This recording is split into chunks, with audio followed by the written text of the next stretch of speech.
Assalamualaikum warahmatullahi wabarakatuh. Selamat pagi semuanya. Puji syukur kehadirat Allah Subhanahu wa taala karena atas berkah rahmat dan karunia-Nya saya masih bisa membuat video ini dalam rangka untuk melengkapi tugas akhir atau UAS saya yang menjelaskan pertemuan 1 sampai pertemuan 15 materi-materi mata kuliah Bahasa Indonesia. Sebelumnya saya ingin memperkenalkan diri. Perkenalkan, nama saya Rza Amanda dengan NPMF 0H024035 dari kelas 1A dari Prodi D3 Keperawatan, Fakultas Matematika dan Ilmu Pengetahuan Alam, Universitas Bengkulu tahun 2024. Baiklah, sebelum kalian menonton video ini dan menyimak video ini, alangkah baiknya untuk kalian like, comment, and subscribe YouTube saya ini ya teman-teman. Baiklah, silakan disimak ya teman-teman dan selamat menonton. Tapi sebelum itu saya ingin berpantun ya teman-teman. Di atas kusen ada buah duren, masak cumi dicampur nasi. Untuk Pak dosen yang paling keren, izinkan saya untuk memulai presentasi. Baiklah, pada pertemuan pertama yaitu membahas tentang hakikat dan perkembangan bahasa Indonesia.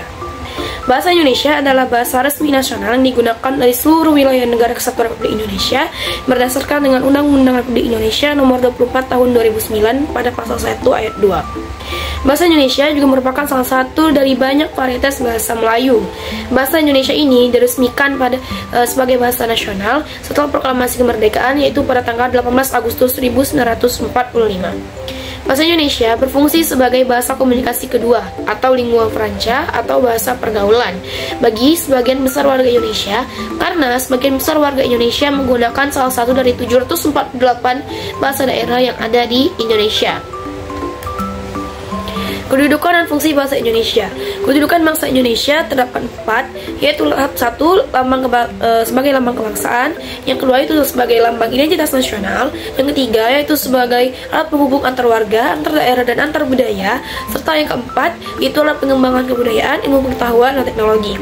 Kemudian, kedudukan bahasa Indonesia sebagai bahasa negara memiliki fungsi, yaitu sebagai bahasa resmi kenegaraan, bahasa pengantar dalam pendidikan, alat penghubung antar pada tingkat nasional, dan alat pengembangan budaya, pengetahuan, dan ilmu teknologi. Berdasarkan pasal 36 yang berbunyi bahasa negara ialah bahasa Indonesia. Kemudian, pada Undang-Undang Negara Republik Indonesia Nomor 24 Tahun 2009 tentang bendera, bahasa, dan lambang negara serta lambang kebangsaan, pada pasal 1 ayat 2 yang berbunyi Bahasa Negara Kesatuan Republik Indonesia, yang selanjutnya disebut bahasa Indonesia, adalah bahasa resmi nasional yang digunakan di seluruh wilayah negara Kesatuan Republik Indonesia. Kemudian, perkembangan bahasa Indonesia. Bahasa Indonesia telah sejak ada sebelum Indonesia merdeka, yaitu pada abad ke-7 Masehi, dan bahasa Melayu ini merupakan bahasa Melayu kuno yang dipakai sebagai bahasa kenegaraan Kerajaan Sriwijaya.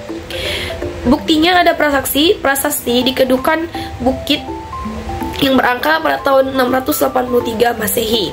Prasasti Talang Tuo berangkat pada tahun 684 Masehi, dan Kota Kapur berangka tahun 686 Masehi, dan prasasti lainnya. Kemudian pada tahun 901 Masehi, berdasarkan rancangan C.H.A. van Ophuijsen atau ahli bahasa perkembangan Belanda, dengan bantuan Engku Nawawi, gelar Sultan Makmur, dan Muhammad Taib Sultan Ibrahim, telah dilakukan penyempurnaan ejaan dalam berbagai nama dan bentuk yang tertuang dalam peraturan ejaan bahasa Melayu atau ejaan van Ophuijsen dengan huruf Latin. Kemudian, pada tanggal 28 Oktober 1928 atau yang kita kenal dengan Sumpah Pemuda, pada Kongres Pemuda kedua di Jakarta, pemuda berikrar dalam Sumpah Pemuda dengan menggunakan bahasa Indonesia.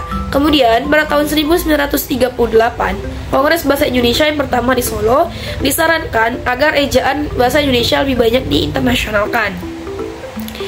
Selanjutnya, sesudah Indonesia merdeka, terdapat di Undang-Undang NRI tahun 1945 pada bab 15 pasal 36, bahasa negara ialah bahasa Indonesia. Kemudian, Kongres Bahasa Indonesia kedua diprakarsai oleh Menteri Muhammad Yamin, diselenggarakan di Medan pada tahun 1954. Kemudian ejaan Indonesia diperbarui terus-menerus dan timbullah ejaan Melindo, yaitu Melayu Indonesia, sebagai hasil perumusan ejaan Melayu dan Indonesia tahun 1959. Kemudian ejaan baru atau ejaan LBK berdasarkan surat keputusan Menteri Pendidikan dan Kebudayaan pada tanggal 19 September 1967. Jadi ejaan baru yaitu konsonan DJ diubah menjadi J, dan konsonan TJ diubah menjadi K, dan konsonan NJ diubah menjadi NY, SJ diubah menjadi SY, dan CH diubah menjadi KH. Kemudian Lembaga Bahasa dan Kesastraan yang pada tahun 1968 menjadi Lembaga Bahasa Nasional berdasarkan keputusan Presiden nomor 57 tahun 1972. Kemudian pada tahun 1975 Lembaga Bahasa Indonesia itu menjadi pusat pembinaan dan pengembangan bahasa, menyusun program pembakuan bahasa Indonesia secara menyeluruh. Kemudian pada tahun 1988 Pedoman Umum Ejaan disempurnakan PUEYD edisi kedua diterbitkan berdasarkan keputusan Menteri Pendidikan dan Kebudayaan Republik Indonesia. Kemudian edisi ketiganya diterbitkan pada tahun 2009 berdasarkan Peraturan Menteri Pendidikan Nasional nomor 46. Kemudian pada tahun 2016 berdasarkan keputusan Menteri Pendidikan dan Kebudayaan Dr. Anies Baswedan, Pedoman Umum Ejaan Bahasa Indonesia yang disempurnakan atau PUEYD diganti dengan nama Pedoman Umum Ejaan Bahasa Indonesia atau PUEBI. Kemudian pada tahun 2021 berdasarkan keputusan Kepala Badan Pengembangan dan Pembinaan Bahasa Kementerian Pendidikan Kebudayaan dan Riset Teknologi Republik Indonesia tentang Pedoman Umum Ejaan Bahasa Indonesia atau PUEBI berkaitan aturan pemakaian huruf, penulisan kata, pemakaian tanda baca, dan penulisan unsur serapan. Kemudian pada tahun 2022 berdasarkan keputusan Kepala Badan Pengembangan dan Pembinaan Bahasa Kementerian Pendidikan Kebudayaan dan Riset Teknologi Republik Indonesia tentang Ejaan Bahasa Indonesia yang disempurnakan atau EYD berkaitan aturan penggunaan huruf, penulisan kata, penggunaan tanda baca, dan penulisan unsur serapan. Baiklah, itu saja di pertemuan 1. Selanjutnya yaitu ke pertemuan kedua. Pada pertemuan kedua yaitu membahas tentang sikap berbahasa Indonesia. Sikap bahasa yaitu posisi mental atau perasaan seseorang terhadap bahasa sendiri atau bahasa orang lain. Sikap bahasa yaitu peristiwa perasaan atau kejiwaan seseorang terhadap bahasa sendiri atau bahasa orang lain dalam wujud bangga atau mengejek atau menolak atau menerima bahasa tertentu. Menurut Krida Laksana, sikap bahasa itu yaitu peristiwa perasaan atau kejiwaan seseorang terhadap bahasa sendiri atau bahasa orang lain dalam wujud bangga, mengejek, menolak, atau menerima bahasa tertentu. Ciri sikap bahasa ada 3. Yang pertama yaitu kesetiaan bahasa atau language loyalty, yang berarti mendorong masyarakat atau suatu bahasa mempertahankan bahasanya dan apabila perlu mencegah adanya pengaruh bahasa lain.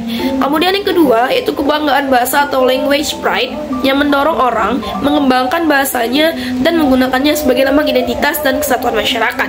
Dan yang ketiga yaitu kesadaran adanya norma bahasa atau awareness of the norm, yang mendorong orang menggunakan bahasanya dengan cermat dan santun, merupakan faktor yang sangat besar pengaruhnya terhadap perbuatan yaitu kegiatan penggunaan bahasa atau language use. Selanjutnya itu komponen sikap bahasa. Komponennya ada 3, yaitu komponen kognitif, komponen afektif, dan komponen konatif. Komponen kognitif berhubungan dengan pengetahuan mengenai alam sekitar dan gagasan yang biasanya merupakan kategori yang dipergunakan dalam proses berpikir. Kemudian komponen afektif mengangkut masalah penilaian, baik suka atau tidak suka terhadap sesuatu atau suatu keadaan, maka orang itu dikatakan memiliki sikap positif. Jika sebaliknya, berarti ia memiliki sikap negatif. Kemudian komponen konatif yaitu yang menyangkut perilaku atau perbuatan sebagai putusan akhir kesiapan reaktif terhadap suatu keadaan. Kemudian jenis sikap bahasa ada 2, yaitu sikap kebahasaan dan sikap non-kebahasaan. Sikap terhadap bahasa Indonesia. Sikap terhadap bahasa Indonesia adalah anggapan atau pandangan seseorang terhadap bahasa Indonesia apakah senang atau tidak terhadap bahasa tersebut, sehingga sikap bahasa tersebut berpengaruh terhadap pemilihan bahasa. Yang pertama ada sikap positif. Sikap positif yaitu selalu berhati-hati menggunakan bahasa tersebut, tidak merasa senang melihat orang memakai bahasanya secara serampangan, mengingatkan dan mengkoreksi pemakai bahasa lain kalau ternyata membuat kekeliruan, perhatiannya tertarik kalau orang menjelaskan tentang hal hal-hal yang berhubungan dengan bahasa, berusaha menambah pengetahuan tentang bahasa tersebut, dan bertanya kepada ahlinya kalau menghadapi persoalan bahasa. Kemudian, ada pun sikap negatif. Sikap negatifnya seperti bangga memperlihatkan kemahirannya berbahasa Inggris, meskipun penguasaan bahasa Indonesianya tuh masih kurang. Kemudian ada merasa dirinya lebih pandai daripada yang lain, dan merasa malu apabila tidak menguasai bahasa asing. Selanjutnya, adapun cara penulisan pada paragraf dengan imbuhan bertemu dengan huruf kata dasarnya seperti K, T, S, dan P. Huruf pada kata kedua tersebut huruf vokal, maka akan mengalami pelesapan. Selanjutnya, baik, mungkin itu saja materi di pertemuan 2 sikap berbahasa Indonesia. Baiklah, di pertemuan 3 yaitu teks akademik atau teks ilmiah. Teks akademik atau teks ilmiah dapat berwujud dalam berbagai jenis, misalnya seperti buku, ulasan buku, proposal penelitian, laporan penelitian, laporan praktikum, dan artikel ilmiah. Jenis-jenis tersebut merupakan genre makro yang masing-masing di dalamnya terkandung campuran dari beberapa genre mikro seperti deskripsi, laporan, prosedur, eksplanasi, eksposisi, dan diskusi. Kemudian, teks akademik atau yang sering juga disebut dengan teks ilmiah berbeda dengan teks non-akademik atau non-teks non-ilmiah. Teks akademik dan teks non-akademik ditandai oleh ciri-ciri tertentu. Adapun ciri-ciri teks akademik yaitu sederhana, padat, objektif, dan logis. Ataupun yang disebutkan oleh banyak diketahui kita, yaitu ciri-ciri teks akademik yang bersifat lugas, baku, bersifat taksonomik, dan abstrak, ataupun banyak memanfaatkan metafora gramatika. Dari ciri-ciri inilah lebih sulit dipahami daripada ciri-ciri yang ditunjukkan dengan istilah-istilah sederhana, padat, objektif, dan logis di atas. Hal ini disebabkan oleh kenyataan bahwa ciri-ciri tersebut tidak mengacu pada penggunaan bahasa sehari-hari, tetapi langsung kepada penggunaan bahasa secara khusus, yaitu bahasa teknis pada teks akademik. Menganalisis pentingnya teks akademik. Mengingat teks akademik ini banyak digunakan di lingkungan masyarakat atau lingkungan sekolah, terutama dosen dan mahasiswa seperti saya, tidak dapat terlepas dari teks akademik. Dengan demikian, insan akademik harus betul-betul memahami pengertian dari ciri-ciri teks akademik. Pada gilirannya, mereka dan Anda juga harus turut memahami pengertian dan ciri-ciri teks akademik tersebut kepada pihak lain. Jenis-jenis teks yang sering dijumpai pada teks akademik di lingkungan perguruan tinggi antara lain buku, ulasan buku, proposal penelitian, laporan penelitian yang dapat berbentuk dalam tugas akhir, skripsi, tesis atau disertasi, laporan kegiatan, dan artikel ilmiah atau disebut dengan paper atau makalah. Mengapa sih Anda perlu memerlukan teks akademik dalam berbagai genre makro? Karena terkait dengan kegiatan kita sebagai insan akademik, pada saat kita merancang penelitian atau kegiatan, kita memerlukan teks yang disebut dengan proposal penelitian atau proposal kegiatan. Setelah melakukan penelitian atau kegiatan, kita perlu melaporkannya kepada pihak lain dalam teks yang disebut dengan laporan penelitian atau laporan kegiatan. Dengan demikian pula, kita menyampaikan pemikiran di forum seminar atau mengkomunikasikannya di jurnal, Anda perlu memformulasikannya dalam teks yang disebut dengan artikel ilmiah. Kemudian, menggali dan mengevaluasi lebih jauh ciri-ciri teks akademik. Ciri-ciri lisan atau tulis yang telah Anda telusuri baru-baru merupakan sebagian kecil dari teks akademik. Adapun perbedaan antara teks akademik seperti atau tertulis atau ilmiah dan teks non-akademik, lisan atau non-ilmiah. Pada teks akademik itu terdapat sederhana dalam hal struktur kalimat, sedangkan pada teks non-akademik itu rumit dalam struktur kalimat. Kemudian teks akademik itu padat informasi, sedangkan teks non-akademik itu cenderung tidak padat informasi. Kemudian untuk teks akademik itu banyak memanfaatkan nominalisasi, sedangkan pada teks non-akademik itu cenderung sedikit memanfaatkan nominalisasi. Menyajikan teks akademik dalam berbagai genre makro. Seperti yang pertama, itu ada ulasan buku. Buku dapat dikelompokkan menjadi buku ajar dan buku referensi. Buku yang sedang kita baca saat ini atau kebanyakan kita baca yaitu termasuk ke dalam buku ajar. Sesuai dengan namanya, buku referensi adalah buku yang digunakan sebagai referensi atau bahan rujukan pada saat seseorang ingin menyusun karya ilmiah. Kemudian proposal. Proposal merupakan tulisan yang berisi rancangan penelitian atau rancangan kegiatan. Pada proposal terdapat berupa proposal penelitian atau proposal kegiatan. Proposal penelitian ini memiliki struktur teks pendahuluan, landasan teori, dan tinjauan pustaka serta metodologi penelitian. Sedangkan pada proposal kegiatan memiliki struktur yaitu pendahuluan, tata laksana kegiatan, serta penutup. Kemudian laporan. Laporan dapat dikelompokkan menjadi laporan penelitian dan laporan kegiatan.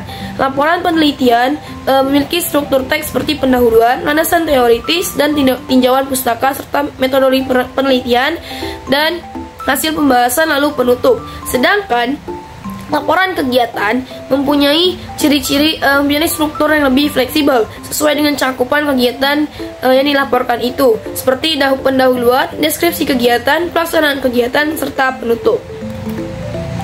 Kemudian artikel ilmiah. Artikel ilmiah itu dapat dikelompokkan menjadi artikel penelitian dan artikel konseptual. Pada dasarnya artikel penelitian adalah laporan penelitian yang disusun dalam bentuk artikel.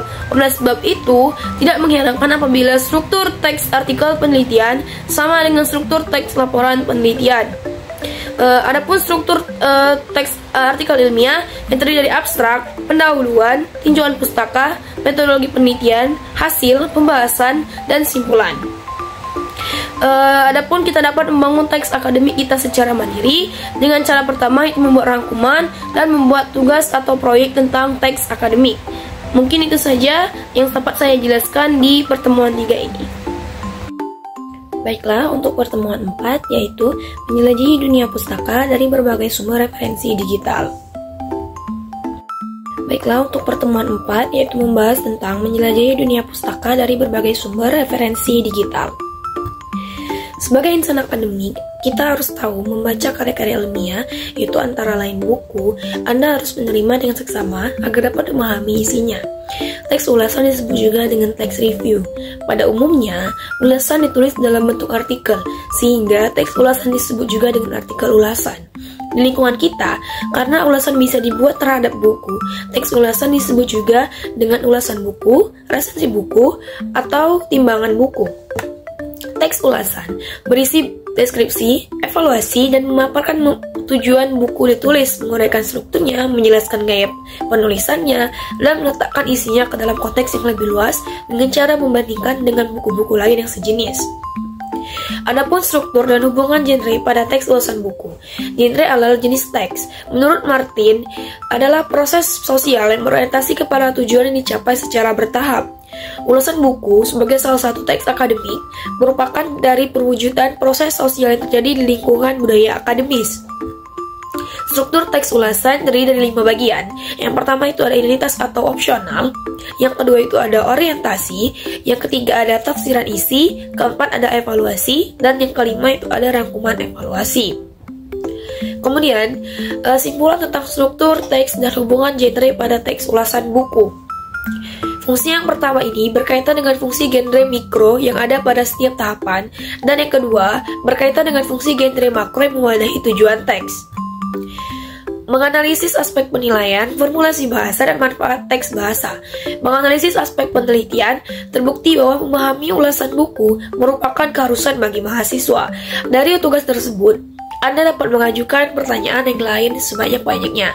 Pertanyaan yang diajukan dapat mencakup beberapa aspek. Untuk dapat membuat ulasan buku, harus menguasai genre mikro yang digunakan di dalamnya, dan menguasai menempatkan genre mikro itu pada struktur teks yang membingkainya. Kemudian menganalisis formulasi bahasa evaluasi. Kenyataannya adalah bahwa unsur penilaian atau evaluasi dalam ulasan buku terletak pada tahapan evaluasi. Penilaian dapat muncul di tahapan-tahapan manapun, kecuali pada tahapan identitas. Menilai atau mengevaluasi adalah menyatakan pandangan, sikap, posisi terhadap suatu yang dinilai. Kemudian membangun teks ulasan buku secara bersama-sama. Di sebab ini, kita diminta untuk membuat teks ulasan buku sendiri dengan mencontoh teks ulasan yang sudah ada dan bisa memanfaatkan perpustakaan yang ada di kampus. Selanjutnya yaitu membuat teks ulasan buku. Langkah-langkah yang menghasilkan ulasan yang baik, yang pertama yaitu mencari buku yang diulas, kedua membaca secara kritis, yang ketiga membuat ringkasan, yang keempat menentukan kriteria penilaian, yang kelima mencari buku pembanding dan referensi untuk rujukan, dan yang keenam itu menulis ulasan yang dimaksud. Kemudian untuk membuat teks ulasan jika berkelompok, itu bisa dibuatkan nama kelompoknya, siapa saja, dan proyeknya itu untuk apa. Baiklah, mungkin itu saja yang dibahas pada pertemuan 4.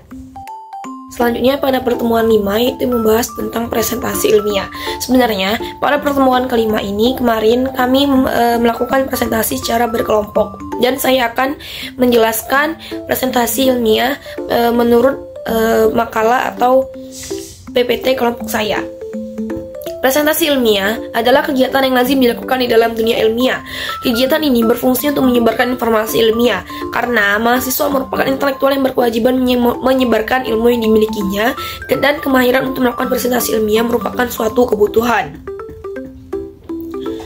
Presentasi ini sering dipahami sebagai suatu kegiatan menyampaikan informasi mengenai suatu hal, baik gagasan ataupun objek di hadapan banyak orang. Oleh karena itu, presentasi juga sering dikatakan sebagai berbicara di hadapan publik. Menurut Morrissey dan Seitz mendeskripsikan bahwa presentasi melibatkan penyiapan dan penyampaian suatu pokok bahan kritis dalam bentuk yang logis dan ringkas, sehingga menimbulkan komunikasi yang efektif. Maka dapat disimpulkan, presentasi merupakan kegiatan berbicara di hadapan publik untuk mengkomunikasikan secara efektif suatu pokok bahasan yang merupakan informasi mengenai suatu gagasan ataupun objek. Faktor pendukung jalannya presentasi ilmiah. Untuk menjaga presentasi agar tetap fokus pada masalah yang dibahas dan komunikasi tetap efektif, faktor kebahasaan dan non-kebahasaan sangat penting diperhatikan dan merupakan hal yang mutlak untuk dipahami. Adapun faktor kebahasaan seperti ketepatan ucapan, penempatan tekanan, nada, sendi, dan durasi yang sesuai, kemudian ada pilihan kata atau diksi, ketepatan sasaran pembicaraan, dan adapun faktor non-kebahasaan seperti sikap wajar atau tenang atau tidak kaku. Kemudian pandangan harus diarahkan ke lawan bicara. Selanjutnya itu gerak-gerik dan mimik yang tepat, dan kenyaringan suara serta kelancaran membaca. Adapun struktur dari presentasi ilmiah ini yang berisi dari struktur presentasinya yaitu pembuka, isi, dan penutup. Kemudian hal-hal yang perlu dipersiapkan sebelum melakukan presentasi ilmiah yaitu situasi, tujuan, audiens, dan metode. Baik, mungkin itu saja yang dapat saya sampaikan di pertemuan kelima yang membahas tentang presentasi ilmiah. Sebelumnya, pada materi presentasi ilmiah ini, kami ditugaskan oleh Bu Dika untuk membuat sebuah video yang melakukan presentasi ilmiah secara individu yang diupload di YouTube saya, yang ada di YouTube saya ini ya. Baik, selanjutnya pada pertemuan 6 dan pertemuan 7 yang membahas tentang mendesain proposal kegiatan. Proposal adalah rencana kegiatan yang ditulis dalam bentuk rancangan kerja yang akan dilaksanakan. Rencana tersebut bertujuan agar pihak yang berkepentingan dapat memahami dengan baik, memberikan izin atau menyumbangkan dana supaya kegiatan tersebut bisa dilaksanakan. Fungsi proposal meliputi menjelaskan suatu proyek, mendapatkan persetujuan, pengumpulan dana, pendekatan pada klien atau pelanggan, dan perencanaan anggaran. Adapun tujuan proposal yaitu dengan mendapatkan dukungan atau persetujuan, mengajukan ide atau rancangan kegiatan, menjelaskan rincian kegiatan, merencanakan anggaran dan sumber daya. Adapun jenis-jenis proposal yaitu jenis proposal kegiatan dan proposal penelitian.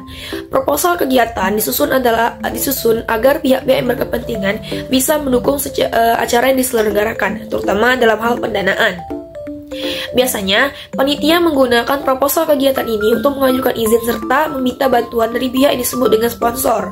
Adapun proposal penelitian yaitu jika kita ingin melakukan penelitian atau melakukan sebuah penelitian, kita harus mengharuskan datang ke suatu tempat, mengambil dokumentasi hingga mewawancarai narasumber, sehingga kita perlu yang namanya proposal penelitian. Proposal penelitian disusun untuk mendapat tujuan dari pihak terkait untuk melakukan penelitian. Adapun struktur proposal kegiatan yang berisi judul, daftar isi, bab 1, pendahuluan, latar belakang, bab 2, gambaran umum rencana kegiatan atau usaha, bab 3, metode pelaksanaan, dan pada bab 3 ini harus ada metode pelaksanaan, bab 4, biaya dan jadwal kegiatan, serta bab 5 itu daftar pustaka. Baiklah, untuk di bab 2 tadi itu kan terdapat gambaran umum rencana kegiatan atau usaha. Harus ada 2, yaitu gambaran umum seperti kegiatan itu seperti apa dan bagaimana, dan rencana kegiatan itu diberikan penjelasan apabila kita melakukan proposal kegiatan, materinya apa saja, atau pengertian, bagaimana, dan pemeriksaan-pemeriksaan atau kegiatan-kegiatan yang kita lakukan itu seperti apa. Dan pada jadwal kegiatan itu tidak boleh dibuat seperti rundown, tetapi dibuat seperti dalam bentuk hal waktu, urutan, dan jadwal kegiatan yang biasa, bukan rundown. Baik, pada pertemuan 6 dan pertemuan 7 kami membuat proposal kegiatan yang berjudul Penyuluhan tentang pentingnya pencegahan stunting di Desa Permu, Kabupaten Kepahyang, Provinsi Bengkulu, dengan kelompok saya yaitu kelompok 6. Mungkin itu saja yang dapat saya sampaikan pada pertemuan 6 dan 7 yang membahas tentang mendesain proposal kegiatan. Baik, pada pertemuan 8 dilaksanakan ujian tengah semester atau UTS. Untuk pertemuan 9, 10, dan 11 yaitu mendesain proposal penelitian. Penelitian adalah suatu usaha atau cara yang sistematis untuk menyelidiki masalah tertentu atau potensi dengan tujuan mencari jawaban dari masalah yang diteliti dengan metode ilmiah. Metode penelitian yaitu prosedur atau langkah-langkah dalam mendapatkan pengetahuan ilmiah atau ilmu ilmiah dengan cara ilmiah. Adapun beberapa cara ilmiah yaitu rasional, empiris, sistematis, valid, dan reliable. Adapun 6 siklus proses penelitian yaitu pelaporan dan evaluasi penelitian, identifikasi dan permasalahan penelitian, tinjauan kepustakaan, penetapan maksud penelitian, pengumpulan data, analisis dan interpretasi data. Terdapat 3 perkembangan metode penelitian. Yang pertama itu metode penelitian kuantitatif, yang kedua itu metode penelitian kualitatif, dan ketiga yaitu metode penelitian campuran. Sistematika penulisan proposal penelitian. Pada penelitian metode kuantitatif yaitu pada bab 1 terdiri dari latar belakang, ruang lingkup penelitian, rumusan masalah, tujuan penelitian, manfaat penelitian, dan definisi operasional. Kemudian pada bab 2 yaitu kerangka teori dan kerangka berpikir, berisi tentang teori yang digunakan, penelitian-penelitian relevan, dan kerangka berpikir, hipotesis serta hipotesis penelitian. Kemudian pada bab 3 membahas tentang metodologi penelitian, yaitu terdiri dari metode penelitian, waktu dan tempat penelitian, deskripsi variabel penelitian, teknik pengumpulan data, instrumen penelitian, uji coba instrumen, hipotesis penelitian, teknik analisis data. Kemudian pada bab 4, hasil penelitian dan pembahasan terdiri dari hasil penelitian dan pembahasan. Kemudian pada bab 5 terdapat simpulan dan saran, lalu ada daftar pustaka dan lampiran. Sedangkan pada metode kualitatif pada bab 1-nya berisi latar belakang, ruang lingkup penelitian, rumusan masalah, tujuan penelitian, manfaat penelitian, dan definisi istilah. Kemudian pada bab 2 yang berisikan landasan teori yang terdiri dari teori yang digunakan dan penelitian-penelitian yang relevan. Kemudian pada bab 3 metodologi penelitian yang berisi tentang metodologi penelitian, waktu dan tempat penelitian, data dan sumber data penelitian, instrumen penelitian, uji keabsahan data, dan teknik analisis data, serta daftar pustaka. Baik, itu saja yang dapat saya sampaikan pada pertemuan 9, 10, dan 11. Baiklah, selanjutnya di pertemuan 12 dan 13 yaitu membahas tentang mendesain laporan penelitian. Pada laporan penelitian ini juga terdapat 3 metode penelitian yaitu kuantitatif, kualitatif, dan campuran. Untuk subbab 1 sampai 3 pada penulisan laporan penelitian ini, baik itu untuk metode penelitian kuantitatif, kualitatif maupun campuran, pada bab 1 sampai bab 3 itu sama saja. Tetapi hanya sebeda di bagian bab 4 dan bab 5. Pada bab 4 laporan penelitian itu terdapat hasil penelitian dan pembahasan yang terdiri dari hasil penelitian dan pembahasan. Kemudian pada bab 5-nya berisi simpulan dan saran, serta pada sistematika laporan penelitian pengembangan itu terdapat hasil penelitian dan pembahasan dan simpulan dan saran. Kemudian ada daftar pustaka serta lampiran.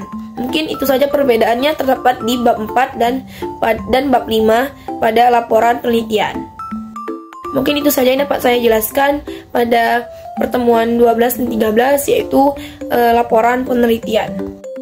Baiklah, untuk pertemuan 14 dan 15 membahas tentang artikel ilmiah hasil penelitian. Artikel ilmiah hasil penelitian berupa ringkasan penelitian yang disusun dengan sistematika, bahasa yang menarik, dan dengan gaya selingkuh jurnal yang dituju dengan jumlah halaman 10 hingga 20 halaman. Adapun isi dari atau rincian artikel ilmiah itu, judul, diikuti nama penulis, instansi, dan email penulis, kemudian abstrak dalam bahasa Indonesia atau bahasa Inggris yang berisi masalah atau potensi penelitian, tujuan penelitian, metode penelitian, teknik pengumpulan data, teknik analisis data, dan hasil penelitian, serta diikuti kata kunci yang maksimal 250 kata dan spasinya 1. Pendahuluannya berisi latar belakang masalah penelitian, rumusan masalah, tujuan penelitian, manfaat penelitian, ditulis menyatu dan tidak dalam subbab. Kemudian, pada landasan teori, berisikan teori yang benar-benar digunakan dalam penelitian sesuai dengan rumusan masalah yang diangkat. Kemudian, pada metodologi penelitian berisi data dan sumber data untuk penelitian kualitatif atau populasi dan sampel untuk jenis penelitian kuantitatif, waktu dan tempat penelitian, teknik pengumpulan data, teknik analisis data, dan validitas data. Kemudian, pada bagian hasil penelitian dan pembahasan yang diawali dengan penjelasan hasil penelitian, kemudian dilanjutkan dengan pembahasan yang berisi perbandingan atau persamaan hasil penelitian dengan teori penelitian relevan disertai data penelitian. Kemudian, pada bagian kesimpulan, berisikan tentang gambaran umum hasil penelitian yang merupakan jawaban dari rumusan masalah penelitian disertai dasaran dan rekomendasi. Kemudian pada daftar pustaka ditulis dengan mencantumkan nama penulis, tahun terbit, judul buku, kota penerbit, dan penerbit. Penulisan daftar pustaka, terdapat 6 model penulisan daftar pustaka. Yang pertama yaitu apa? American Psychological Association. Yang kedua Harvard. Yang ketiga IEEE, Institute of Electrical and Electronic Engineers. Yang keempat itu MLA, The Modern Language Association.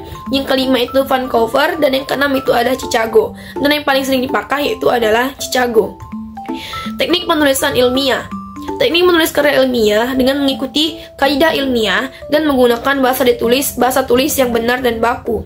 Ada 3 jenis kaidah ilmiah. Yang pertama itu kutipan, yang kedua format ilmiah, dan yang ketiga itu penulisan daftar pustaka. Penulisan kutipan. Kutipan terbagi menjadi 2, itu kutipan langsung dan kutipan tidak langsung. Pada kutipan langsung, itu mengutip sama persis dengan teks aslinya. Ada 2 jenis kutipan langsung, yaitu kutipan langsung pendek dan kutipan langsung panjang. Kutipan langsung pendek, contohnya, yaitu dari Munte, dalam kurung 2019.2, halaman 320, tutup kurung, menjelaskan tujuan utama informatika ialah mengaji hakiki atau nature, informasi dalam segala bentuk yang mengarah ke klasifikasi, organisasi, representasi, penyimpanan, temu balik, pemahaman, serta penggunaan informasi.